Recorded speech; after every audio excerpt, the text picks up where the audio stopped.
I knew the evening was going to be rough the moment my brother Connor leaned back in his chair at Mom's dining table and said loud enough for everyone to hear, "Regina, honestly, you're kind of a burden on this family.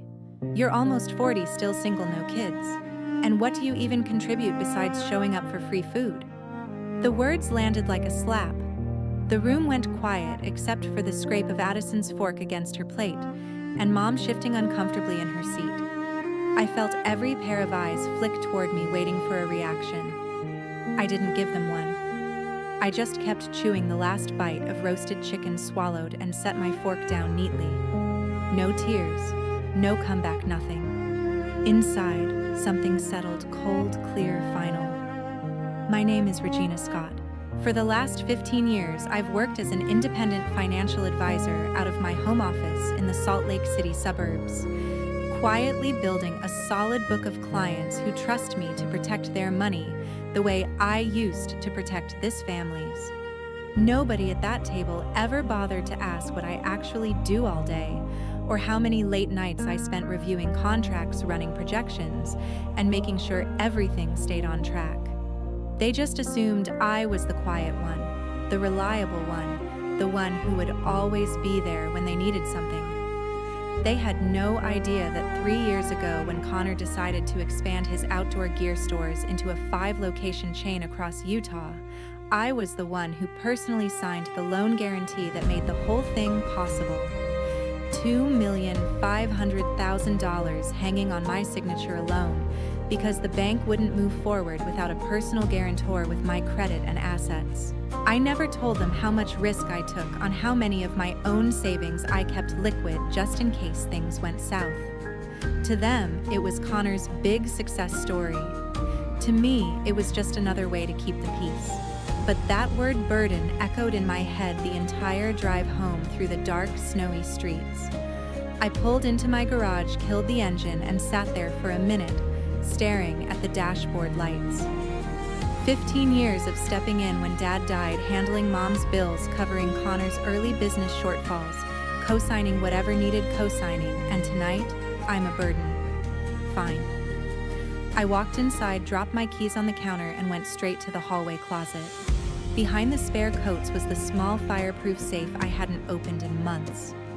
I spun the combination, pulled out the thick folder labeled only with the bank's name, and carried it to the kitchen table. The house was silent except for the low hum of the fridge and the occasional creak of settling snow against the windows. If you're still here and you haven't hit that subscribe button yet, do it now. Seriously, most of you are watching without subscribing, and it means everything to the small team working hard to bring you these stories every week. Drop a like while you're at it. It takes 2 seconds and helps more than you know. All right, back to it. I opened the folder and flipped to the section I'd marked years ago, the one I hoped I'd never need. There, it was plain English in the guarantee agreement: as the personal guarantor, I retain the right to revoke my obligation at any time with written notice, no reason required, effective immediately upon bank receipt. The bank had insisted on that clause to protect me. Connor had laughed when the lawyer mentioned it said something about family never needing exit strategies. I didn't laugh. I traced my finger over my signature at the bottom: Regina Scott, the only name that stood between Connor's expansion and total collapse. Without it, the bank could freeze every account tied to the loan, halt all remaining disbursements, and start calling in collateral. And tonight, for the first time, I was ready to let them.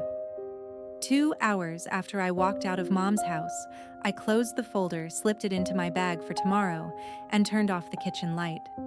Connor thought he'd put me in my place at dinner. He had no idea he'd just handed me the trigger. 2 hours later, I stepped inside my quiet house on the edge of the suburbs, the cold Utah air still clinging to my coat. I didn't bother turning on all the lights. Just the small lamp in the hallway was enough as I hung up my keys and walked straight to the back office I'd converted into a workspace years ago. The room smelled faintly of paper and coffee from long nights spent balancing other people's futures. 3 monitors sat dark on the desk, a half-finished client report still open from earlier that afternoon. I ignored it all and went to the built-in cabinet behind the door. Inside was the fireproof safe I'd installed myself after Dad passed. I knelt down, entered the code, and pulled out the heavy folder I hadn't touched in far too long. It was thicker than I remembered, stuffed with bank correspondence appraisal reports, and the original guarantee agreement that carried my name in bold at the bottom of every critical page. I carried it to the kitchen table, poured myself a glass of water, and sat down under the brighter light. The cover page stared back at me. Personal guarantee. Commercial loan expansion.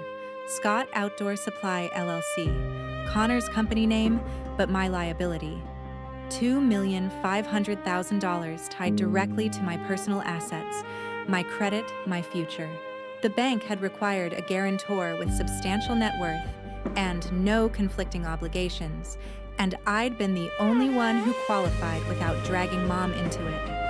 I flipped past the initial approvals and went straight to the section I'd highlighted 3 years earlier, back when Connor first started talking big about turning his single store into a regional chain. He'd come over one weekend with spreadsheets and excitement, saying this was his shot and family had to stick together. I'd listened, run my own numbers, and agreed quietly, the way I always did. But while the lawyers drafted everything, I'd insisted on one clause buried deep in the fine print. The bank agreed because it protected their risk profile. Connor barely skimmed it. There it was, paragraph 14CE. The guarantor reserves the unilateral right to terminate this guarantee upon written notice to the lender, effective immediately without requirement of cause or substitution. No penalties, no waiting period, no need for a replacement signature. Just notice, and the obligation vanished. I'd added it, not because I expected to use it, but because 15 years in financial advisory had taught me one unbreakable rule. Never lock yourself into something you can't walk away from when the terms change. Back then, the doubt had started small. Connor would thank me in passing, then pivot right back to how his vision was carrying the family name forward. Addison would smile politely but ask when I planned to settle down and contribute in other ways. Mom would pat my hand and say how proud she was of both her kids, but her eyes always lit up brighter when Connor talked sales figures. I noticed. I always noticed. So I protected myself the only way I knew how, on paper in black and white, where emotions couldn't override facts. I spread the pages out now, scanning the signature lines.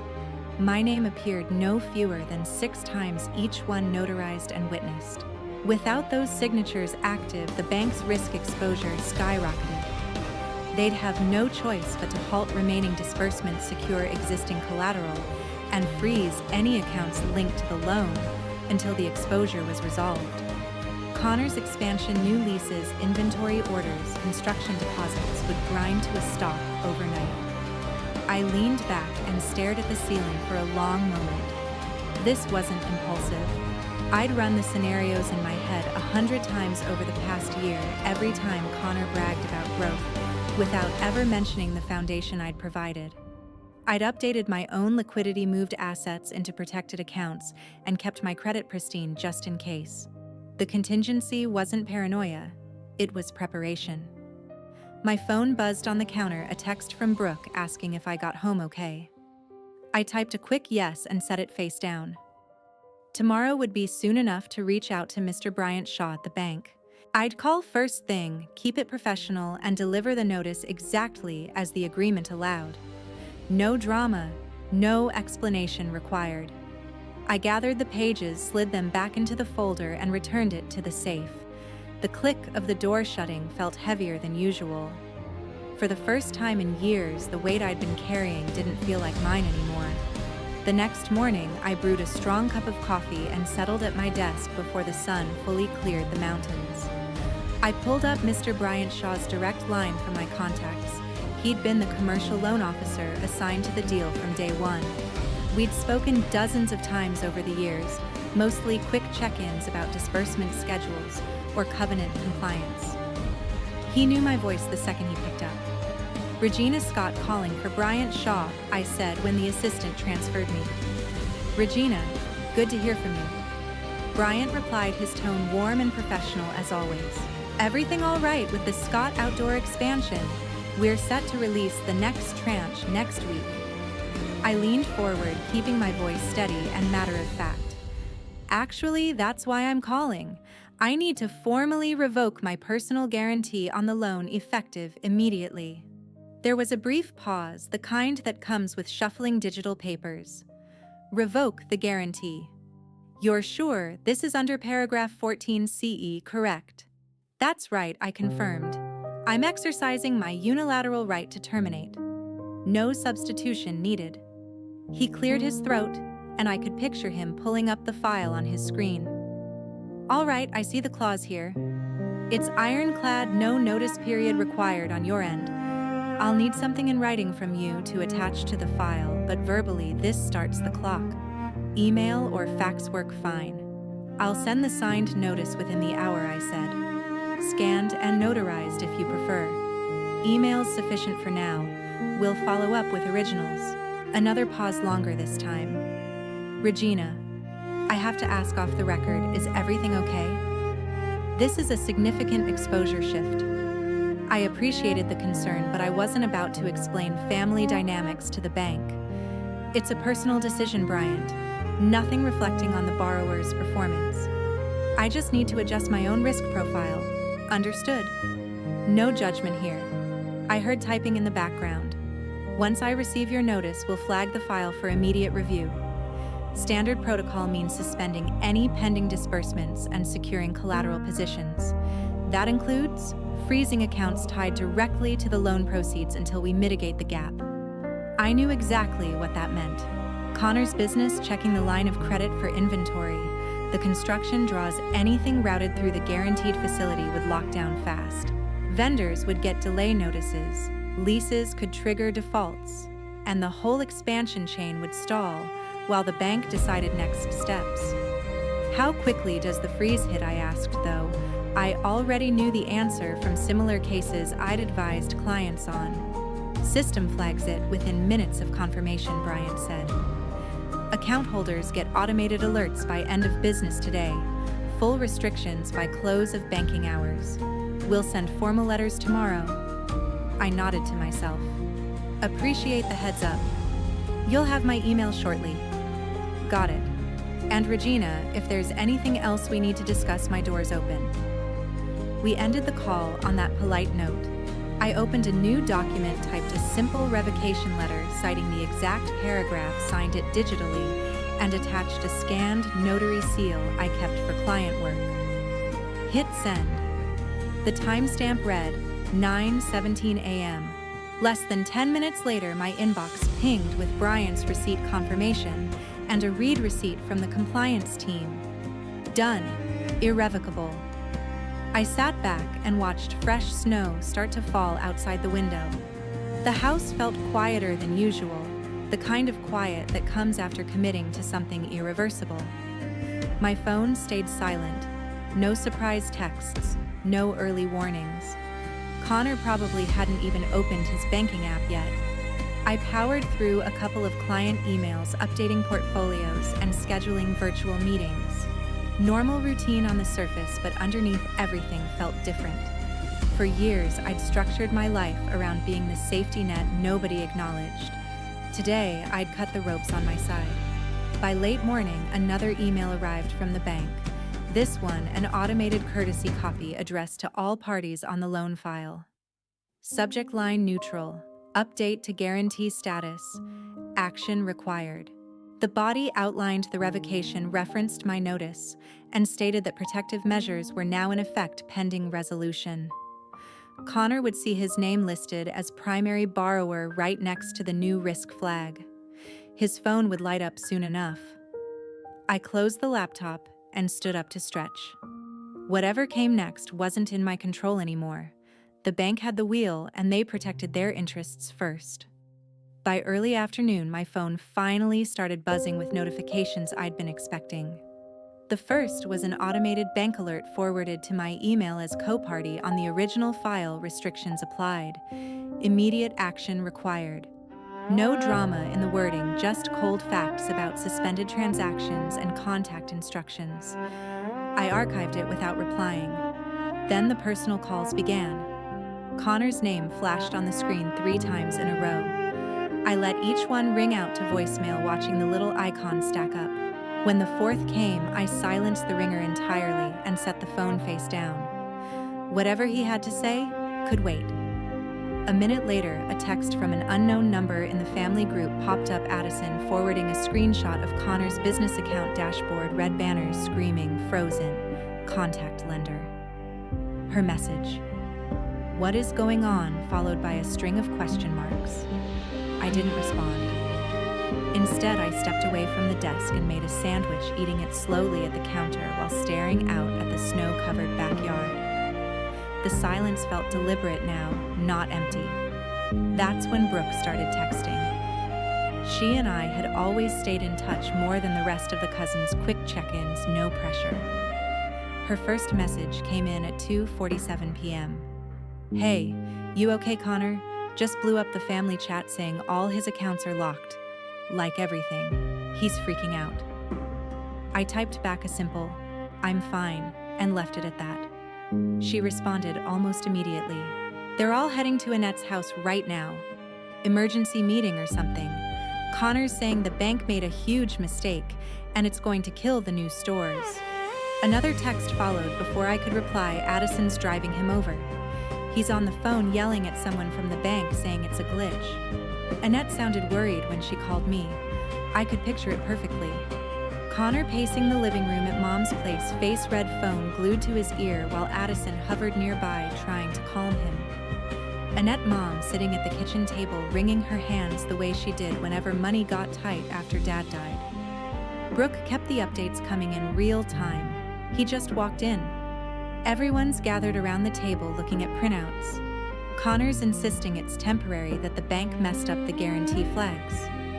A pause then. Now he's blaming some new compliance rule, saying banks are cracking down on everything these days and it's not personal. I set the phone down for a moment and rinsed my plate. Brooke's next message lit up the screen. "Addison asked if anyone talked to you today. Connor said you're not picking up. Annette wants to know if you heard anything from the bank, since you're still on some of the old paperwork."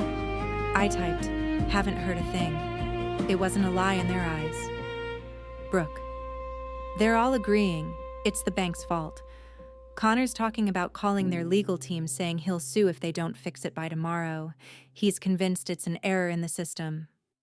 Another buzz. Annette just said we should all stay calm and support Connor through this. She's making coffee for everyone.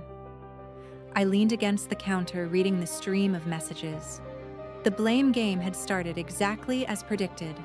Nobody pointing inward. Nobody questioning why the guarantee mattered so much in the first place. Just outrage at the big bad bank pulling the rug out. Brooke sent a final update 20 minutes later. "Connor's on hold with some manager now. Everyone's waiting. It's tense. I'll let you know what happens." I replied with a thumbs up emoji and turned the phone to do not disturb. Outside, the snow kept falling steadily, covering the driveway in a fresh layer. Inside, I poured another cup of coffee and opened a new client file on my laptop. Work waited for no one, and for the first time in years, neither did I. A few days later, the doorbell rang just as I was finishing a client call. I glanced at the security camera feed on my phone. Connor's truck parked in the driveway, Addison standing beside him on the porch. They hadn't called ahead. I muted the webinar I'd been watching for continuing education credits, walked to the door, and opened it without a smile. Connor stepped forward first, his usual confidence cracked around the edges, eyes bloodshot like he hadn't slept much. Addison hung back half a step, clutching her purse like a shield. "Regina, we need to talk," Connor said, voice lower than I'd heard in years. "Can we come in?" I held the door open and led them to the living room. They sat on the couch while I took the armchair across from them, hands folded in my lap. Connor didn't waste time. "The bank's killing me. They won't budge until the guarantee's back in place. Vendors are backing out. Leases are threatening defaults. Everything's falling apart." Addison leaned forward. "It's destroying him. Us. We've poured everything into this." I stayed quiet, letting them fill the silence. Connor rubbed his hands together. Look, I know things have been strained, but this is bigger than that. If you reinstate the guarantee just temporarily, we'll make it right. I'll pay you. Name your price. Consulting fee, whatever you want. He pulled out his phone, opened a notes app. I'm thinking $50,000 upfront plus a percentage of profits once the new store's open. Or more, if that's not enough. You'd be a partner officially.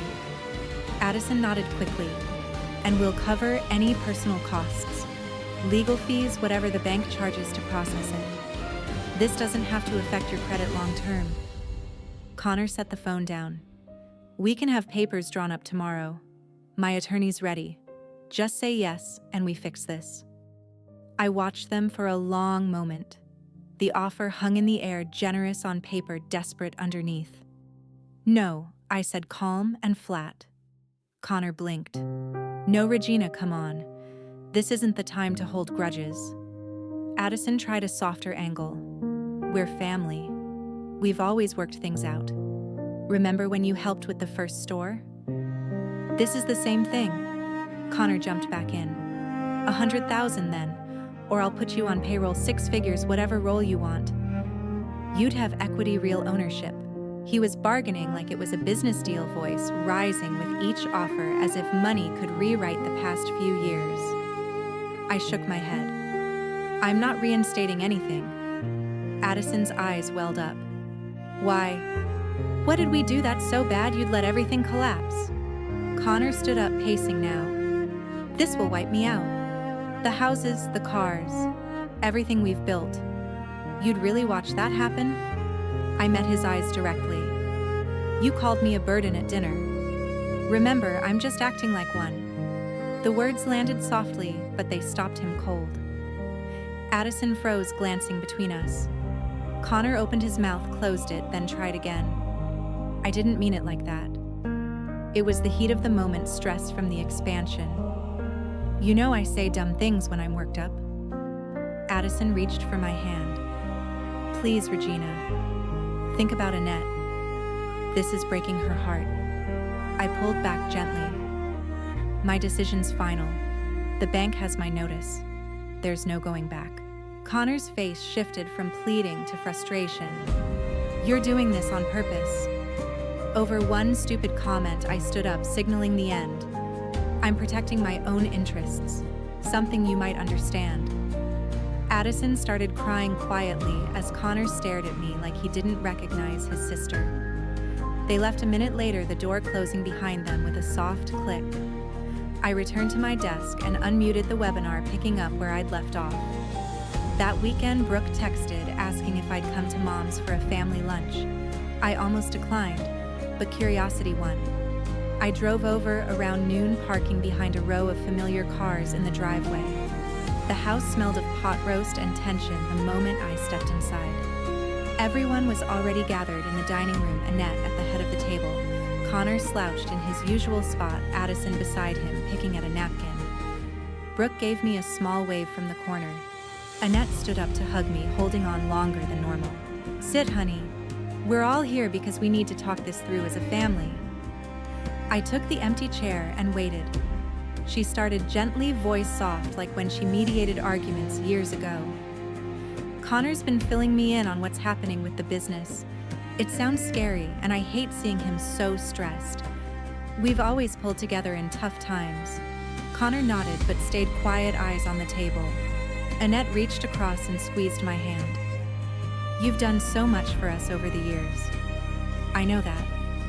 We all do. But this feels different, like something we can fix if we just sit down and remember we're blood. Addison chimed in quietly. Annette's right. No one wants to lose everything. Brooke stayed silent, glancing between us. Annette continued, eyes misty. Your dad would hate seeing us divided like this. He always said family comes first no matter what. If there's any way to help Connor get through this rough patch, it would mean the world to me, to all of us. She painted pictures of holidays past, how we'd rallied when money was tight after Dad's death, how Connor's success had lifted everyone. The guilt trip was subtle but steady, shared memories, shared grief, shared future. I listened without interrupting, letting her words fill the room. When she finished, the table went quiet, all eyes on me. I pulled out my phone under the table and opened the drafted email I'd prepared with Mr. Fletcher the day before. He'd reviewed every line attached to the formal revocation, reaffirming permanent termination of the guarantee, notarized and unbreakable. I hit send. Almost immediately, my inbox refreshed with a delivery confirmation. A separate notification followed, forwarded by the bank's compliance team, addressed to all loan parties: notice of default acceleration and collateral enforcement. The subject line was clinical demand for immediate repayment and asset securing. Scott Outdoor Supply LLC expansion loan. I glanced up as Connor's phone buzzed loudly on the table. He grabbed it, face paling, as he read. Addison leaned over. "What is it?" He turned the screen toward her. "The bank. They're calling the entire loan due. Now. Saying they're moving to seize collateral." Annette's hand flew to her mouth. "What does that mean?" Connor scrolled frantically. "Leases, inventory, the new builds, everything. They're starting foreclosure proceedings on the secured assets." Brooke looked at me, eyes wide, but said nothing.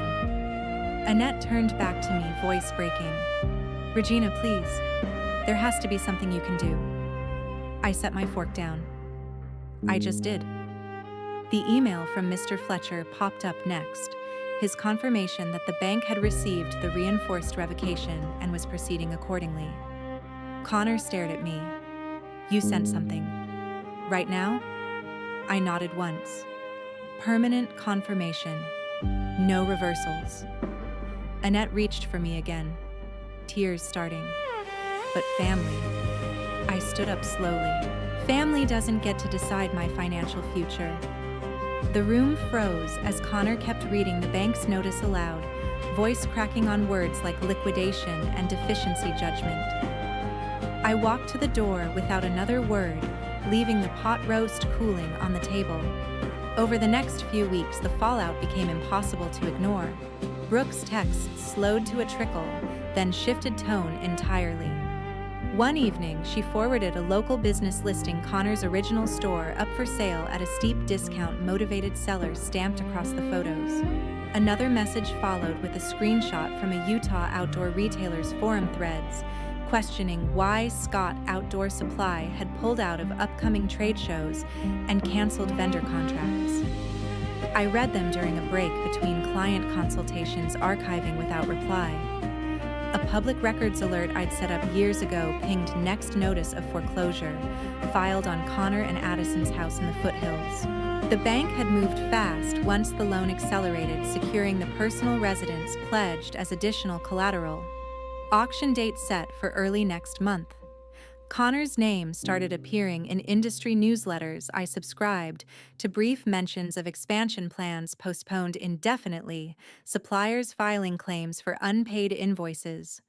Old contacts reached out indirectly, asking if I knew what was going on.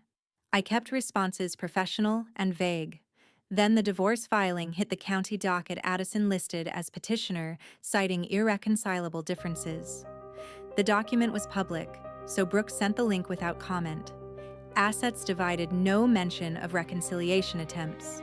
Annette called once, left a voicemail I listened to on speaker while prepping dinner. Her voice trembled as she talked about Connor moving back into his old room temporarily, how thin he looked, how the community was whispering. She ended with a plea to find it in your heart to help fix this. I deleted it and blocked temporary calls from the house line. Emails from extended family trickled in, cousins I hadn't spoken to in years, expressing shock, then pivoting to how I'd destroyed everything. One accused me of holding a grudge too long, another called my actions cold and unforgiving. Brooke forwarded a few from the group chat she'd been removed from, screenshots of relatives debating whether to cut me out entirely. Connor's online presence changed overnight. His business social accounts went dark. Personal ones filled with vague posts about unexpected challenges and rebuilding stronger. Former employees posted on local job boards looking for work, mentioning sudden closures. A letter arrived from the bank routinely satisfaction on unrelated accounts, but the return address reminded me the machinery was still turning. Creditors circled judgments stacked up. I watched it all from a distance, handling my own growing client load. Referrals came in steadily, people needing solid financial planning after seeing what happens when guarantees collapse. My days stayed structured, evenings quiet. Annette tried one more time through Brooke asking if I'd attend a family mediation session. Brooke passed the message neutrally, adding that Connor had lost major supplier partnerships and was facing personal bankruptcy filings. I declined politely. The criticism peaked in a long email from a cousin detailing how Connor's reputation in the Utah outdoor community was ruined, how doors that once opened now stayed shut, how the family name carried a stain. It ended with a demand to make this right. I archived it alongside the rest. By the end of the month, the foreclosure sale went through, house sold at auction for far less than owed. Connor moved into a small apartment. Addison kept the cars in the settlement and relocated closer to her sister. The stores that remained open operated under forced liquidation inventory, cleared out at fire sale prices. Local news picked up the story. Briefly prominent regional chain folds amid financing issues. Family messages dried up after that, replaced by silence. I closed my laptop one night and looked out at the unchanged view from my window, mountains steady under fresh snow. A few months down the line, my phone stopped lighting up with family notifications altogether. I changed the ringtone for unknown numbers, archived old group chats, and let the silence settle in permanently. No more forwarded articles, no more guilt-laden voicemails, no accidental run-ins at local events. Connor, Addison, Annette, they became names from a past chapter one I no longer reopened. My days filled with something steadier. Client referrals poured in, people looking for conservative strategies after hearing whispers about high-risk guarantees gone wrong. I took on 3 new portfolios that first month alone: small business owners, retirees, protecting nest eggs, young professionals building security from scratch. Meetings ran smoothly over video calls, contracts signed without complications, balances growing under careful watch. Mornings started with coffee on the deck, watching the Wasatch Peaks catch the first light. Evenings ended with case reviews or industry reading, no interruptions. I traveled once for a financial planning conference in Denver, networked with colleagues who valued precision over flash, and came home refreshed. Brooke reached out one last time, a short message saying she understood my need for space and wished me well. I replied the same and let that be the end. The house felt lighter, decisions mine alone. Assets stayed protected, credit untouched, future mapped out on my terms. New habits formed: weekend hikes on trails Connor once claimed as his territory, dinners with friends who asked about my work instead of my family. Looking back, the turning point wasn't the revocation or the fallout. It was realizing that words carry weight long after they're spoken. One casual dismissal at a dinner table revealed years of being taken for granted, and once seen, it couldn't be unseen. People underestimate the quiet ones, the ones who handle details without fanfare, who step in when needed and step back when not. But silence doesn't mean weakness, and support isn't obligation. When you label someone a burden, you risk learning exactly how much they've been carrying and what happens when they finally set it down. I never sought drama or headlines. I just chose peace over pretense. Some relationships don't survive that kind of honesty, and that's a consequence, not a punishment. These days, my calendar stays full with clients who appreciate the foundation I build for them. The view from my office window remains the same: reliable mountains, clear skies. Life moves forward unburdened. Thanks for sticking with this story. If it hit home, subscribe for more like it. Your likes and comments keep these coming.